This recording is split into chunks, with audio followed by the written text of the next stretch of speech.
it's time for Saturday Stories with Miss Sharon.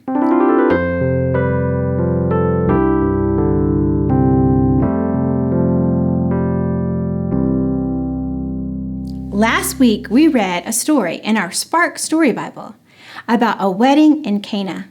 It was pretty exciting. There was a miracle and a wedding in the same day.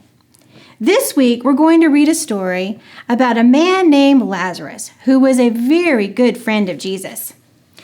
Let's listen and find out what happened to him in this story simply called Lazarus.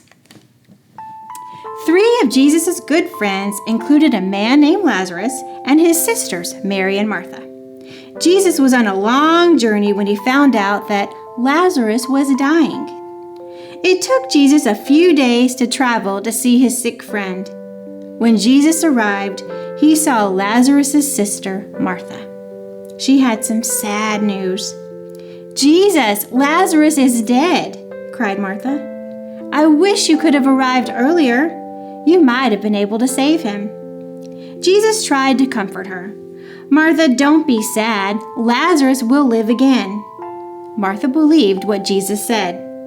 Then Lazarus' other sister, Mary, came to see Jesus. She wished Jesus had come sooner too. "Jesus, if you had been here, Lazarus might still be alive," she wept. She also believed that Jesus could have healed her brother. Jesus was sad because Lazarus died too. He cried and cried. Jesus, Martha, and Mary went to the tomb where Lazarus was buried. Jesus told some people standing there, "Take the stone away from the tomb." The people were surprised at what Jesus said. Martha reminded Jesus that Lazarus had been dead for 4 days.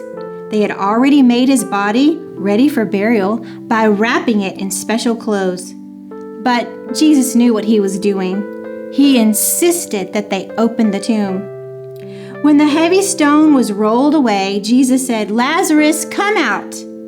The people were frightened and amazed when Lazarus came out of the tomb. Since his hands and feet were all wrapped up in the burial clothes, the people had to help Lazarus.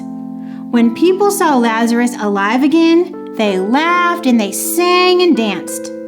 Many people that day believed Jesus would bring new life to all people. Did you hear the part about Jesus crying? We all cry sometimes, but did you know that Jesus cried? I'm glad that Jesus loves us so much that he feels our hurts. He hurts when we hurt. He feels our pain. He sees our tears, and he cries too. It's okay to cry. The shortest verse in the Bible comes from John chapter 11, verse 35, and it simply says this: Jesus wept. But with Jesus, sadness can be turned into joy. If you'd been friends with Lazarus, how would you have felt when you saw him walking out of the tomb alive again? That would have been such an amazing miracle to see. And someday, when we arrive in heaven, we'll see our most precious loved ones again too. And then we'll have tears of joy, not sadness. Don't forget, you can read more about this story in the book of John in chapter 11 in your family's Bible. I'll see you next time.